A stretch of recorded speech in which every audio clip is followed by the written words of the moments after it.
So this video is going to be about open-ended questions and questioning styles.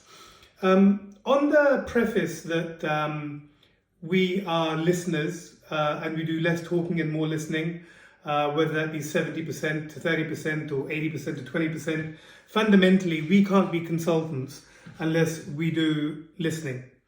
And the only way to do listening for most of a conversation is by asking the right kinds of questions. And believe it or not, most of these questions start with pretty much the same sequence of words.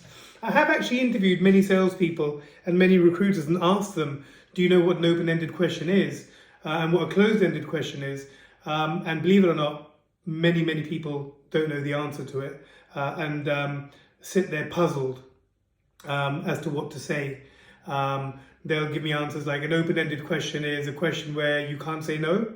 I say, okay, fine. So what does it begin with? There's 6 variations of it, and they won't know the answer to that.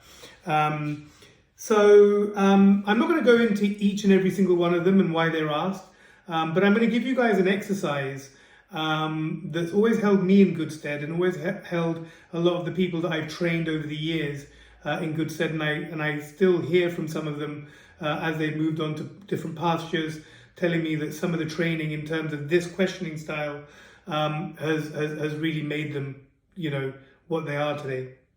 And so, an open-ended question, what could it begin with?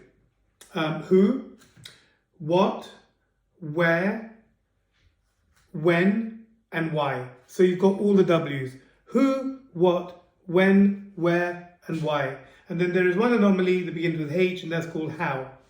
And you start a question with any one of these 6 words, the client is going to have to give you an answer rather than to say yes or no. They're going to have to think about what you've asked them and give you explanatory definitions or meanings of what exactly it is that they're trying to achieve. Now, how can one train you to be somebody who asks open-ended questions pretty much most of the time?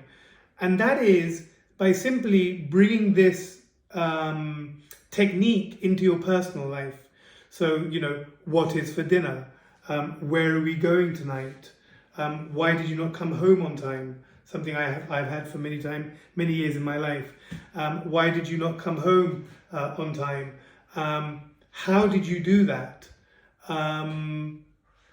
Where are we going? I mean, you know, it's quite obvious where these words can be applied.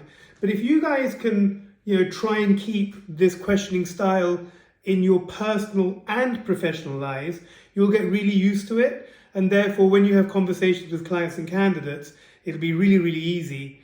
And, you know, it'll just become second nature, like it is with myself and with many of my peers and people that I've worked with.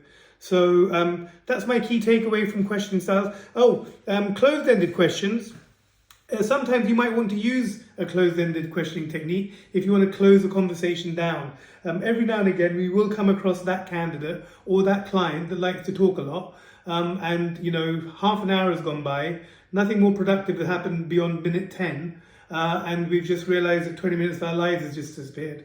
And the way to close a conversation off is by using closed-ended questions more often than open-ended questions more often. But that's when you don't want your time wasted. Usually when you have a valuable candidate or a good client on the phone, you want them to open up and give us as much information as possible. So that's my take on questioning styles.